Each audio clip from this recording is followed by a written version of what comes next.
Hello, welcome to SR classes. SR classes के इस channel में आप सबका बहुत बहुत स्वागत है। यहाँ हम कक्षा 10वीं के सूरदास का पद्य पाठ प्रारंभ कर चुके थे, जिसमें पहले के 2 वीडियोस बन चुके हैं, जिसमें कवि का परिचय, सूरदास का जीवन परिचय, उनकी काव्य रचनाएं जो है उन सब के विषय में हम पढ़ चुके हैं और प्रथम पद की व्याख्या भी पढ़ चुके हैं। यदि वो न देखे हों तो वो वीडियो जरूर देखिएगा। हमें सूरदास के विषय में और हमारे प्रथम पद की व्याख्या के विषय में और अच्छे से समझ में आ जाएगा। आज हम पढ़ेंगे सूरदास के ही जो सूरदास के पद लिए गए हैं हमारी क्षितिज पाठ्य पुस्तक में, उसके दूसरे पद की व्याख्या है। मुझे पूरा भरोसा है आपको पहले 2 वीडियोस पसंद आए होंगे, आपको समझ में आया होगा और व्याख्या करने में भी किसी प्रकार की कोई समस्या नहीं आई होगी। व्याख्या का प्रारूप कैसा होता है बच्चों, किस तरह से हमें व्याख्या करनी है, हम थोड़ा सा पहले हम ये व्याख्या का एक्सप्लेनेशन समझ लें, उसके बाद हमें उत्तर पुस्तिका में व्याख्या कैसे लिखनी है वो मैं आपको बोर्ड पे बता दूंगी। पहले हम उसका एक्सप्लेनेशन कर लेते हैं। तो आज हम शुरू करते हैं सूरदास के दूसरे पद की व्याख्या। दूसरा पद जो है बच्चों, इसमें दिया है मन की मन ही मांझ रहे। जैसा कि हमने पूर्व प्रसंग में पढ़ा था कि गोपियां जो है वो कृष्ण के वियोग में दुखी है, व्याकुल है, तड़प रही हैं, बिलख रही हैं और ऐसी स्थिति में उनके पास कृष्ण का परम मित्र जो उद्धव होता है वो यहाँ पर वृंदावन में उनका संदेश लेकर के आता है और वो संदेश भी कैसा होता है, योग संदेश होता है। जबकि गोपियां जो है वो क्या कर रही हैं, वो तो कृष्ण की प्रतीक्षा कर रही है, कृष्ण के किसी न किसी संदेश की, कृष्ण के आने की सूचना की प्रतीक्षा कर रही है। लेकिन होता क्या है, जब हमें इनको ये सूचना मिलती है कि कृष्ण के परम मित्र आ रहे हैं तो वो गोपियां भागी भागी उनके पास जाती हैं कि कृष्ण का कोई संदेश आया होगा, कृष्ण की कोई आने की सूचना आई होगी। लेकिन होता यहाँ पर बिल्कुल उल्टा है। उद्धव आते हैं और उद्धव आकर के यहाँ पर योग का संदेश सुनाना प्रारंभ कर देते हैं। ये सब मोह माया है, ये सब चीजों से हमारा कल्याण नहीं होगा, आप योग और साधना कीजिए जिससे कि तुम्हारा कल्याण होगा। जैसा हमने पूर्व प्रसंग में भी पढ़ा है या जो हमने कवि परिचय पढ़ाया था उसमें भी बताया था कि भक्ति जो है वो 2 प्रकार की होती है। जो एक तो होती है सगुण भक्ति और दूसरी होती है निर्गुण भक्ति। गोपियां किस प्रकार की भक्ति कर रही थी, गोपियां कर रही थी सगुण भक्ति। सगुण भक्ति किसे कहते हैं कि जिस भक्ति में जो भक्त होता है वो अपने इष्ट के रंग रूप आकार प्रकार के सहित, उसके इष्ट का कोई रंग रूप होता है, कोई प्रकार होता है, उसकी भक्ति करती है। तो गोपियां जिस कृष्ण की भक्ति करती हैं उसके माता पिता का नाम, उसके आकार प्रकार, मोर मुकुट सिर पर सोहे, इस प्रकार का उनका आकार प्रकार है। और उद्धव जो है वो निर्गुण भक्ति करता है। निर्गुण भक्ति का तात्पर्य होता है कि आप ध्यान लगा करके बैठ जाइए, बस ओमकार का उच्चारण कीजिए और उस ईश्वर का, उस ब्रह्म का किसी प्रकार का कोई अस्तित्व नहीं होता है, कोई रंग रूप नहीं होता है। जिस प्रकार से संसार भर में वायु संचरित होती है, जिस प्रकार से संसार में पानी बहता है, हर जगह उसका अस्तित्व होता है, इसी प्रकार से ही ईश्वर का भी यहाँ पर अस्तित्व होता है। परम ब्रह्म का भी, या कहें कि सृष्टि का संचालक परम ब्रह्म ही होता है। तो वह जो भक्ति होती है बिना आकार के, बिना रंग, जिसके इष्ट का कोई आकार प्रकार नहीं होता है, ऐसे इष्ट की भक्ति जो करता है वो निर्गुण भक्ति की श्रेणी में आता है। तो उद्धव जो है वो इस प्रकार की निर्गुण भक्ति का उपदेश दे रहा है, योग संदेश दे रहा है। तो गोपियां जो है अत्यंत व्याकुल हो जाती है कि क्या उद्धव जी आप यहाँ इस तरह की बातें लेके, हमने तो सोचा था आप कृष्ण का कोई संदेश लेके आए होंगे, आप कृष्ण का कोई आने की सूचना लेके आए होंगे, लेकिन यहाँ पर तो हमारी तो सारी मन की बातें मन के भीतर ही रह गई। और अब तक जो हमने समय बिताया है, अब तक जितना भी हमने समय बिताया, हमारे मन में एक आशा थी, एक उम्मीद थी, हमारे जीवन जीने का आधार था कि हमारे कृष्ण आएंगे, कृष्ण आएंगे। लेकिन आपने ये योग का संदेश सुना करके तो हमारी सारी आशाओं पर पानी फेर दिया और आपके ये योग के संदेश को सुन करके हम तो वैसे ही विरह में बहुत व्याकुल थी, बहुत दुखी थी, तड़प रही थी, लेकिन आपके योग संदेश की बातों को सुन करके तो हम और भी अधिक व्याकुल हो गए, और भी अधिक विरह की पीड़ा में जलने लग गई, और भी विरह अग्नि में जलने लग गई।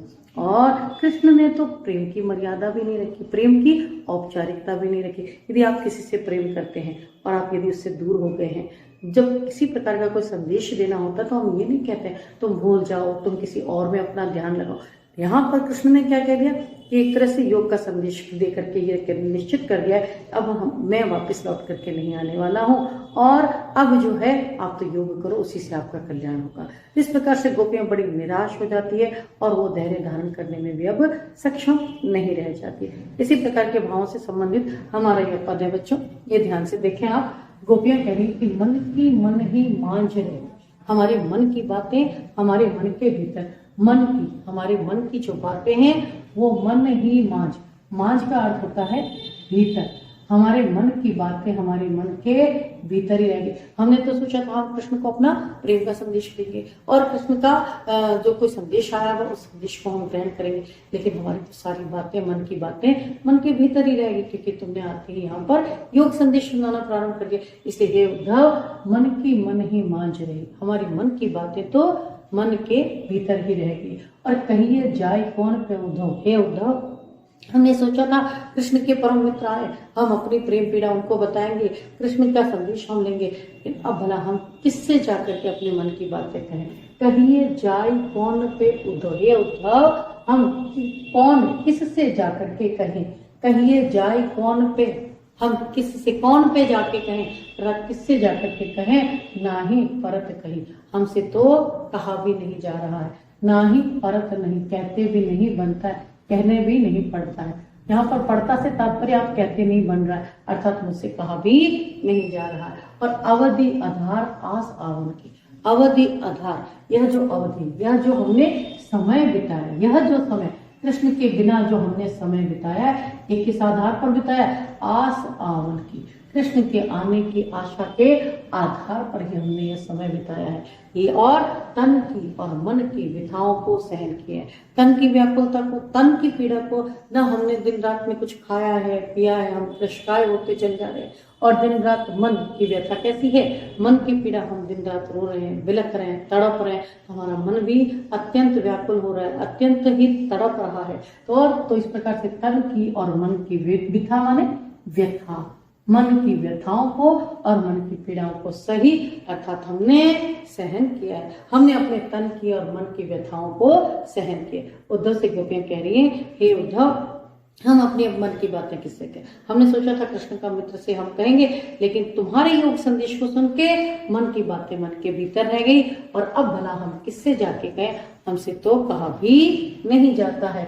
और अवधि, कृष्ण के आने का बिना, कृष्ण के बिना का जो हमने समय बिताया, ये उनके आस आवन के आने की आशा में ही हमने ये समय बिताया, और तन मन बिथा सही, हमने अपने तन की और मन की पीड़ाओं को सहन किया है। फिर क्या कह रही है, अब इन योग संदेश सुने, हमने अब तक तो कृष्ण के वियोग में यह समय बिता लिया, तन और मन की पीड़ाओं को सहन कर लिया, लेकिन अब तुम्हारी इन योग संदेश की, अब इन योग का तत्सम शब्द होगा योग, अब तुम्हारी इन योग संदेश की बातों को सुन सुन करके हम विरहिणियां जो है, विरहिणी जिसका पति परदेश चला गया और वो उसकी याद में तड़प रही है, उसको कहा जाता है विरहिणी। तो हम विरहिणियां विरह की आग में दही, दही का अर्थ यहाँ पर जलने लगी है, हम विरह की आग में जलने लगे। अब तक हम जैसे तैसे कृष्ण के आने की आशा में यह समय बिता रहे थे, लेकिन अब आपके इस योग संदेश को सुन सुन करके हमारे मन की पीड़ा, हमारे मन की जो अग्नि है, हमारी विरह की जो अग्नि है,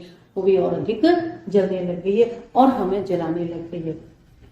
चाहती होती गुहारी जितने, हम चाहती होती उसी समय हम उन्हें रोक लेते, पुकार, गुहारी माने पुकार करके, गुहारी का अर्थ होता है पुकार करके, हम उन्हें पुकार करके उनको रोक लेते, लेकिन उतरते धार गई। हमने सोचा था आप प्रेम का संदेश लेकर के आएंगे, लेकिन यहाँ पर तो उल्टी ही गंगा बह रही है, और अब भला हम किस प्रकार से धैर्य धारण करें। उतरते धार बही, और हमें ऐसा पता होता हम प्रेम की धारा उसी समय बहा लेते, अर्थात हम कृष्ण को जाने ही नहीं देते, गुहारी, हम कृष्ण को पुकार करके उसी समय रोक लेते, लेकिन यहाँ पर तो अब कृष्ण चले गए, लेकिन वापस जो आया है क्या है, उल्टी धारा, उल्टी गंगा बह रही है, अर्थात प्रेम संदेश की अपेक्षा यहाँ पर तो योग संदेश की धारा बह रही है। उतते धार बही, यहाँ पर तो उल्टी ही गंगा बह रही है। और सूरदास अब धीर धरे क्यों, सूरदास जी कहते हैं कि अब हम, गोपियां उद्धव से कह रही हैं कि अब भला हम कैसे धैर्य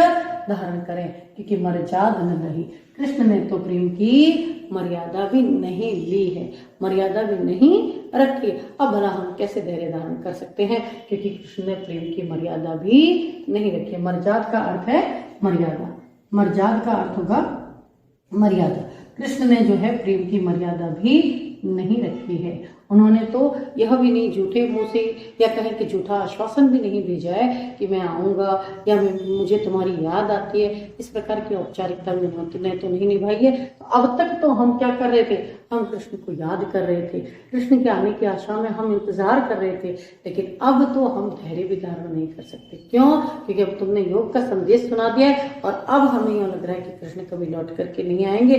तो भला अब हम किस प्रकार से धैर्य धारण करें, अब हम किस उम्मीद पर जिए, अब हम किस उम्मीद पर अपने धीरज को संभाल करके रखें, क्योंकि कृष्ण ने तो सारी औपचारिकताएं खत्म कर दी, सब प्रकार की मर्यादाएं ही भंग कर दी। अब भला हम किस प्रकार से इस संसार में रहें या किस प्रकार से हम अपने मन को धैर्य धारण करवाएं। ये समझ में आ गया होगा बच्चों। एक बार फिर से देख ले कि मन की मन ही मांझ रही। गोपियां उद्धव से कह रही हैं कि हमारे मन की बातें हमारे मन के भीतर ही रह गई है और कहीं ये जाए कौन पे उद्धव, हे उद्धव हम ये बातें किससे जाकर के कहें, ना ही परत कही, हमसे तो कहा भी नहीं जा रहा है। और अवधि आधार आस आवन की, यह जो अवधि समय बिताया हमने कृष्ण के आने की आशा में ही बिताया है और तन मन बिथा सही, तन की और मन की हमने पीड़ाओं को सहन किया है। और साथ ही साथ अब लेकिन यहाँ पर इन योग संदेश इन योग संदेश की बातों को सुन करके विरहिणी विरह दही, हम विरहिणियां तो और भी विरह के आग में जलने लग गई हैं और चाहती होती, हम इच्छा होती ऐसा चाहती होती तो उसी समय हम कृष्ण को पुकार करके रोक लेती और आज यहाँ पर प्रेम की धारा बह रही होती। लेकिन यहाँ पर तो योग संदेश की धारा बह रही है, उल्टी ही धारा बह रही है। और सूरदास अब धीर धरही क्यों, सूरदास जी कहते हैं कि अब भला हम धैर्य कैसे धारण करेंगे, क्योंकि कृष्ण ने तो प्रेम की मर्यादा भी नहीं रखी। कृष्ण ने तो हमें याद आने का झूठा आश्वासन भी नहीं भेजा, ना ही कृष्ण ने आने का ही कोई संदेश भेजा है। तो अब तो हम धैर्य धारण करने में भी सक्षम नहीं रह गई हैं। अब भला हम कैसे धैर्य धारण करें। ये तो यहाँ पर बच्चों इसका पद्यांश की व्याख्या है, इसका एक्सप्लेनेशन है, इसको समझाना है, हमें भावार्थ करना है और इससे संबंधित हमारे कुछ अतिरिक्त प्रश्न भी बन सकते हैं। प्रश्न जो बनेंगे वो अभ्यास प्रश्न से तो वो तो आएंगे ही आएंगे, लेकिन कोई भी प्रश्न कहीं से कोई सी भी पंक्ति उठा करके बनाए जा सकते हैं। तो इस अध्यास से संबंधित देखो बच्चों कुछ प्रश्न है।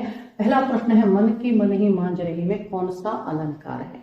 मन की मन ही मांझ रही में अलंकार कौन सा है। अब अलंकार क्या होते हैं, किस प्रकार होते हैं, उनकी परिभाषा क्या होती है, तो ये सारी चीजों के लिए मैंने यहाँ पर इस चैनल पर अलंकारों के कुछ अलग वीडियोस भी अपलोड कर रखे हैं। आपने यदि अलंकार नहीं देखे हो तो वो अलंकार अवश्य देखें, आपको वो सारे अलंकार क्लियर हो जाएंगे। यहाँ पर मैं आपको समझा देती हूँ कि मन की मन ही मांझ रही। यहाँ पर देखिए मन म फिर मांझ, इसमें म वर्ण की आवृत्ति हो रही है। तो जहां कहीं भी किसी वर्ण की आवृत्ति होती है वहां पर अनुप्रास अलंकार होता है। फिर से अपनी इसको याद कर सकते हैं कि जहां पर वर्णों की, जहां पर अक्षरों की आवृत्ति होती है वहां पर अनुप्रास अलंकार होता है। जैसे हम नित्य प्रतिदिन के एग्जाम्पल्स में हम देखें तो हम ये कह सकते हैं कि चंदू के चाचा ने, ये आमतौर पे सबको याद होता है, चंदू के चाचा ने चंदू के चाचा को चांदनी के चौक में चांदी की चम्मच से चटपटी चटनी चटाई।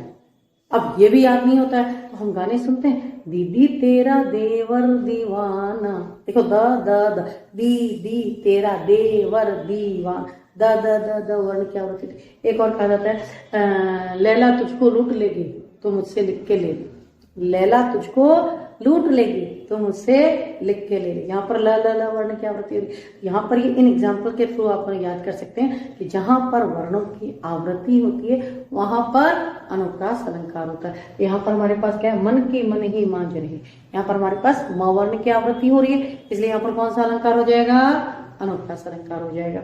दूसरा है अवधि आधार आसावनी। ये प्रश्न तो हमारा है कि इस पंक्ति का आशय बताइए। आशय हम बता देंगे कि यहाँ हमने जो समय बिताया है, गोपियां उद्धव से कह रही हमने जो ये समय बिताया वो किस आशा में बिताया है, वो हमने कृष्ण के आने की आशा, आस आवन की, कृष्ण के आने की आशा में हमने ये समय बिताया, कृष्ण के आने की आशा के आधार पर हमने यह समय बिताया है। आशा तो यह हो जाएगा बच्चों की प्रस्तुत पंक्ति सूरदास के पद से ली गई जिसके कवि है, ये बताते हुए इसका आशय स्पष्ट कर देंगे। लेकिन एक प्रश्न इसमें ही एक और बनता है, अवधि आधार आस आवन की कौन सा अलंकार होता है। यहाँ पर अवधि का है ना, आधार का आवन का आस का यहाँ पर भी क्या हो रहा है, अवर्ण की आवृत्ति हो रही है। यहाँ पर भी हमारा कौन सा अलंकार हो सकता है, इसमें अनुप्रास अलंकार हो सकता है, क्योंकि वर्ण की आवृत्ति हुई। फिर आता है विरहिणियां विरह की आग में क्यों जलने लगी। देखिए हमारा प्रश्न क्या से आ रहा है, यहाँ है कि अब इन जोग संदेशनी सुनी सुनी विरहिणी विरह रही। विरहिणियां विरह की आग में क्यों जलने लगी, क्योंकि विरहिणियां वो जो गोपियां थी वो तो ये सोच रही थी कि कृष्ण के मित्र आए, कृष्ण का प्रेम संदेश लाए होंगे, लेकिन यहाँ पर सुनने को क्या मिला, अब इन जोग संदेशनी सुनी सुनी। अब यहाँ योग करेंगे कि उद्धव के योग संदेश को सुन सुन करके विरहिणियां विरह की आग में जलने लगी। विरहिणियां विरह की आग में क्यों जलने लगी, उद्धव के योग संदेश को सुनकर विरहिणियां विरह की आग में जलने लगी। फिर एक और प्रश्न बनता है, मर्जाद न लही में कौन सी मर्यादा की बात, मर्जाद न नहीं।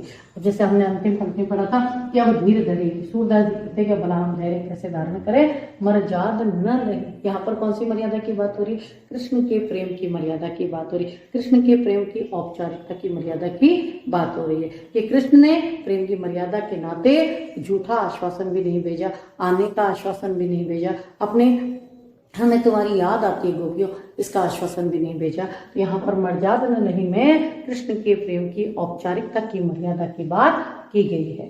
फिर आता सूरदास अब धीर धरे क्यों, सूरदास जी कह रहे हैं कि अब धीर धरे क्यों, मैं गोपियां अब धैर्य धारण क्यों नहीं कर पा रही। बात तो वो की वही आ जाएगी कि क्योंकि कृष्ण ने प्रेम की मर्यादा भी नहीं रखी है, प्रेम की औपचारिकता भी नहीं रखी है और कृष्ण ने उनको आने का भी कोई सूचना नहीं भेजी है। इसीलिए गोपियां कह रही हैं हमने अब तक का समय तो कृष्ण के आने की आशा में बिता दिया, लेकिन अब योग का संदेश देख करके हमसे तो धैर्य भी धारण नहीं किया जा रहा, क्योंकि कृष्ण ने प्रेम की मर्यादा भी नहीं रखी है। तो यहाँ आपको भावार्थ समझ में आ गया होगा। इससे संबंधित जो अलग अलग हमारे जो प्रश्न बन सकते हैं वो भी समझ में आ गए होंगे। और एक हम जैसे बच्चों की व्याख्या करेंगे तो इस व्याख्या के साथ साथ हमारे पास विशेष टिप्पणी में हम लिख सकते हैं। जैसे हमने किया अलंकार, कौन सा अलंकार हो रहा है यहाँ पे, एक तो अनुप्रास अलंकार होता है, एक होता है बच्चों पुनरुक्ति प्रकाश अलंकार। अनुप्रास अलंकार में वर्णों की आवृत्ति होती है, लेकिन यहाँ पर शब्दों की आवृत्ति का एग्जाम्पल नहीं है, वरना अनुप्रास अलंकार में जो है शब्दों की आवृत्ति भी होती है। शब्दों की आवृत्ति के लिए बच्चों एक उदाहरण हम कहते हैं कि पके पेड़ पर पका पपीता, पके पेड़ को पकड़े पिंकू, पिंकू पकड़े पका पपीता। अब यहाँ पर ये पिंकू पकड़े पका पपीता, पके पेड़ को पकड़े पिंकू, पिंकू पकड़े पका पपीता, है ना। पका पेड़ या पका पपीता, पिंकू पकड़े पका पपीता। अब ये पका पका पेड़ पेड़ पिंकू पिंकू आ रहा है, लेकिन बार बार आने से क्या हो रहा है, शब्द के अर्थ में कोई परिवर्तन नहीं हो रहा है। जहां पर एक तो वर्णों की आवृत्ति होती है और इसके साथ ही साथ शब्द की आवृत्ति होती है, अर्थ में परिवर्तन नहीं होता है, तो वहां पर अनुप्रास अलंकार। इसी प्रकार से पुनरुक्ति प्रकाश अलंकार होता है बच्चों। पुनरुक्ति प्रकाश अलंकार वहां होता है जहाँ शब्द की आवृत्ति होती है और तुरंत बाद होती है, उसके बाद कोई बीच में कोई शब्द नहीं आता है, तो वहां पर पुनरुक्ति प्रकाश अलंकार। यहाँ पर देखिए आप सुनी सुनी, यहाँ पर शब्द रिपीट हुआ है और इसके बाद उसके बीच में कोई भी और शब्द नहीं है, इसलिए यहाँ पर हमारा पुनरुक्ति प्रकाश अलंकार हुआ है। तो जब हम इसकी व्याख्या करेंगे तो विशेष की टिप्पणी में हम ये दे सकते हैं कि इसमें अनुप्रास अलंकार और पुनरुक्ति प्रकाश अलंकार का प्रयोग हुआ है। इस प्रकार से यह हमारे पूरा पद की व्याख्या हमें समझ में आ गई होगी। इसके जो अतिरिक्त प्रश्न दिए हैं वो समझ में आ गए होंगे। अगले वीडियो में हम अगली व्याख्या के साथ, अगले पद के साथ फिर मिलेंगे। तब तक आप अलंकारों का वीडियो देखिए, अलंकारों को समझिए, तब क्या है कि हम व्याख्या करेंगे तो हमारे विशेष की टिप्पणियों के लिए हमें वो सारी चीजें अच्छे से समझ में आती जाएगी कि अनुप्रास अलंकार कहाँ होता है, पुनरुक्ति प्रकाश अलंकार कहाँ होता है, इन सबको आप अच्छे से समझ पाएंगे। वीडियो देखिएगा और अगले वीडियो में हम अगले पद की व्याख्या के साथ फिर मिलेंगे। तब तक इस चैनल को लाइक कीजिए, सब्सक्राइब कीजिए और अपने दोस्तों के साथ शेयर कीजिए। अगले वीडियो में हम फिर मिलेंगे। Bye bye.